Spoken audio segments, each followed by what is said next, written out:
रवि एक अनुभवी truck driver था। वह सालों से लंबी दूरी तक सामान ढोने का काम करता था।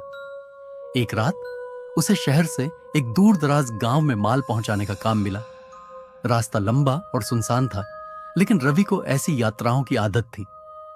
रात के करीब 2 बजे जब रवि घने जंगलों से गुजर रहा था, तो उसने सड़क किनारे एक औरत को देखा। वह सफेद साड़ी में थी और उसकी लंबी काली जुल्फें उसके चेहरे को ढंके हुए थीं। रवि ने ट्रक रोक दिया और खिड़की से झांक कर पूछा, कहां जाना है बहन? वह औरत धीरे धीरे ट्रक के करीब आई और बिना कोई जवाब दिए चुपचाप दरवाजा खोलकर अंदर बैठ गई। उसकी हल्की हल्की सिसकियों की आवाज सुनाई दे रही थी। रवि को कुछ अजीब लगा, लेकिन उसने ज्यादा ध्यान नहीं दिया। उसने ट्रक आगे बढ़ा दिया और रास्ते में बातचीत करने की कोशिश की। आपको कहां जाना है? रवि ने पूछा। वह औरत चुप रही। उसकी सांसें तेज चल रही थी। थोड़ी देर बाद उसने धीमी आवाज में कहा, बस आगे छोड़ देना। रवि ने शीशे में देखा तो पाया कि अब वह औरत पीछे की सीट पर बैठी थी, जबकि उसने उसे आगे बैठते देखा था। उसकी धड़कन तेज हो गई। आप पीछे कैसे पहुंच गईं? कोई जवाब नहीं आया। रवि को अब डर लगने लगा। उसने रेडियो ऑन किया, लेकिन उसमें से सिर्फ अजीब सी फुसफुसाहट सुनाई देने लगी। सड़क पर गहरा अंधेरा था और ट्रक की हेडलाइट्स के अलावा कुछ भी नहीं दिख रहा था। अचानक वह औरत बोलने लगी, यहीं रोको, यही मेरी मंजिल है।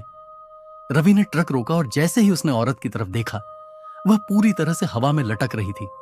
उसकी आंखें कोयले जैसी काली थीं और उसका चेहरा सड़ा गला था। रवि का खून जम गया।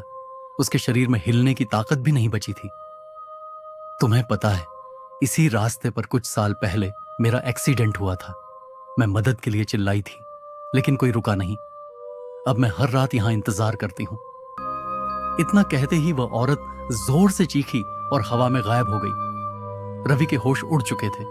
उसने ट्रक स्टार्ट किया और तेजी से गांव की ओर भागा। जैसे ही वह गांव में पहुंचा, वह सीधे ढाबे पर गया और कांपते हुए मालिक से पूरी बात बताई।